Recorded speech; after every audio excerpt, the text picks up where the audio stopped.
Welcome to రాజనీతి.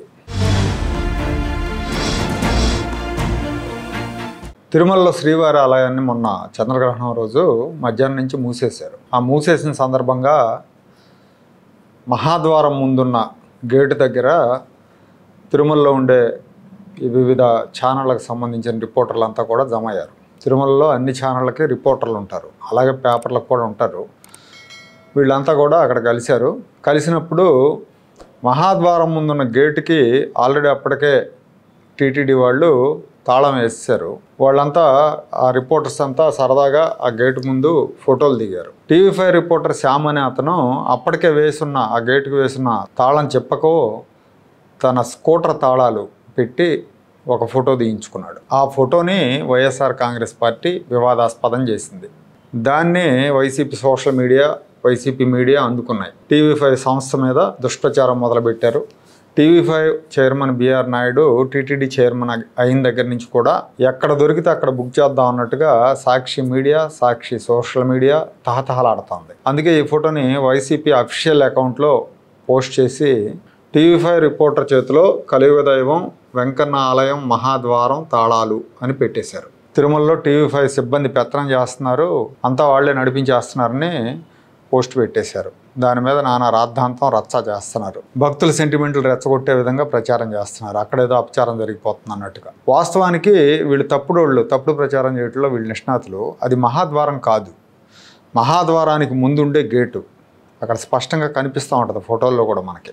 అప్పటికే ఆ గేటుకి తాళాలు వేశారు. అందరు రిపోర్టర్లు ఆ గేటు ముందు ఫోటోలు దిగారు. ఆ ఫోటోలు కూడా ఉన్నాయి మన దగ్గర, కావాలంటే మీరు చూడొచ్చు. ఇంకో విచిత్రం ఏంటంటే సాక్షి విలేకరి ప్రసాద్ అనే అతను కూడా అలాగే ఆ గేటు ముందు తాళం పట్టుకొని ఫోటో దిగాడు. కావాలంటే ఆ ఫోటో కూడా చూడొచ్చు. మరి దీనికి ఏమంటారు? ఇప్పుడు సాక్షి విలేకరి ఆ తాళం కప్పట్టుకున్నాడు కాబట్టి తిరుమలలో భారతిరెడ్డి పెత్తనం చేస్తుంది అడ్డగోలుగా అని రాయొచ్చా అని చెప్పొచ్చా?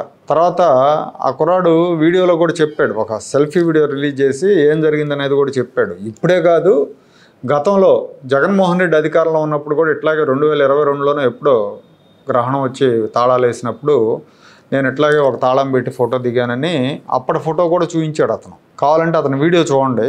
వీడియో చూసిన తర్వాత వీళ్ళ దుష్ప్రచారాలు ఎలా ఉంటాయి అనేది కూడా నేను మళ్ళీ చెప్తాను. అందరికీ నమస్కారం. నా పేరు శ్యామ్. తిరుమలలో గత 15 సంవత్సరాలుగా పలు మీడియా సంస్థల్లో రిపోర్టర్గా పనిచేస్తున్నాను.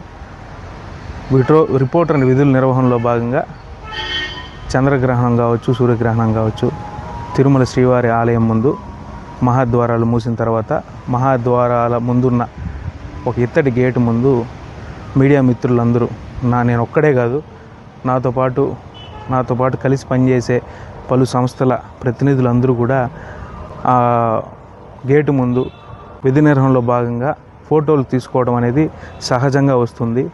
ఇందులో టీటీడీ నిబంధనలను ఎక్కడ విరుద్ధంగా మేము వ్యవహరించిన దాఖలాలు లేవు. విధి నిర్వహణలో భాగంగా మాత్రమే నిర్వహించాము. అయితే తాజాగా జరిగిన చంద్రగ్రహణం రోజు ఆ క్రమంలోనే నేను ఆ ఇత్తడి గేటు వద్దున్న బీగాలను పట్టుకొని నా బండి బీగాలతో తీసుకున్న ఒక ఫోటోని ఒక రాజకీయ పార్టీ దాన్ని రాజకీయంగా నాతో పాటు నేను పనిచేసే సంస్థను కూడా వివాదంలో లాగుతూ రాజకీయ ప్రముఖుల పేర్లు ప్రస్తావిస్తూ నన్ను వ్యక్తిగతంగా టార్గెట్ చేస్తూ నేను పనిచేసే సంస్థను కూడా వివాదంలోకి తీసుకురావడం అనేది చాలా శోచనీయం, బాధాకరం. మీరు చూస్తున్నారు కదా ఈ తాళాలే నా చేతిలో పట్టుకొని మహాద్వారం ముందున్న ఆ ఇత్తడి గేటు వద్ద ఈ తాళాలు చేతిలో పెట్టుకొని తీసుకున్న ఫోటో అది. అంతేగాని ఆ గేటుకున్న తాళాలు నేను వేయలేదు. ఆల్రెడీ ఆ గేటుకున్న తాళాలను అక్కడ విధులు నిర్వహించే ఆఫీస్ సబార్డినేట్ తాళాలు వేసుకుని వెళ్ళిన తర్వాత మీడియా మిత్రులందరితో కలిసి నాతో పాటు ప్రముఖ మీడియా ఛానల్స్ కావచ్చు, ప్రముఖ దినపత్రికల్లో పనిచేసే రిపోర్టర్లు, ఫోటోగ్రాఫర్లు, వీడియోగ్రాఫర్లు అందరూ కూడా నాలాగే తీసుకున్నారు. అయితే ఈసారి కొత్తగా నేను తీసుకోలేదు. 2022 సంవత్సరం కూడా ఇదే విధంగా 2022లో కూడా చూడండి మీరు, ఇది 2018లో తీసుకున్న ఫోటో. అప్పుడు కూడా మహాద్వారం ముందు అదే విధంగా తాళం చెవుల్ని చేతిలో పెట్టుకుని తీసుకున్నాను. 2022లో ఫోటో మీరు చూశారు కదా.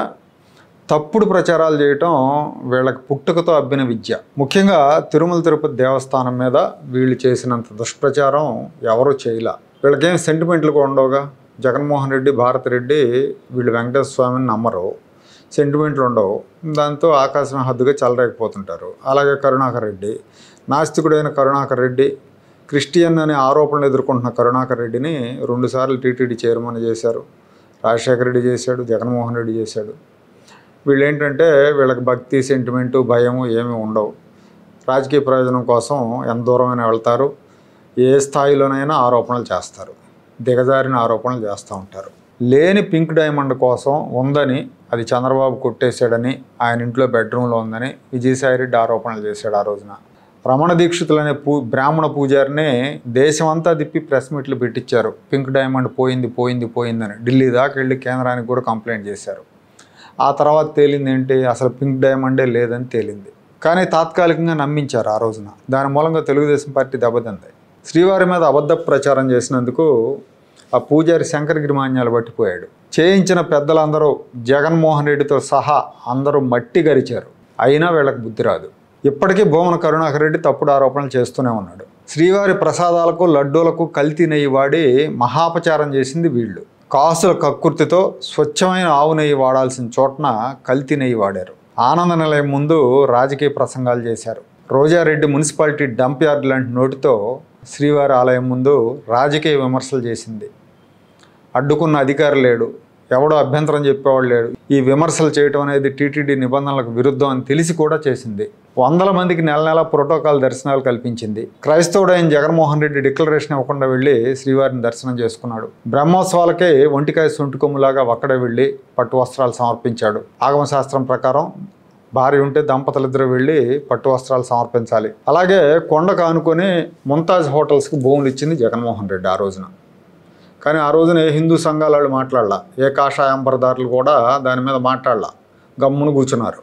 కూటమి ప్రభుత్వం అధికారంలోకి వచ్చాక ధర్నాలు, రాస్తారోకాలు చేశారు అక్కడ.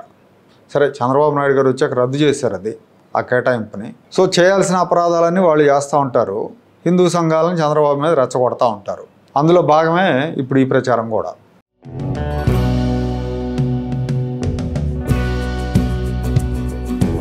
Like, share and subscribe to Rajaniti channel.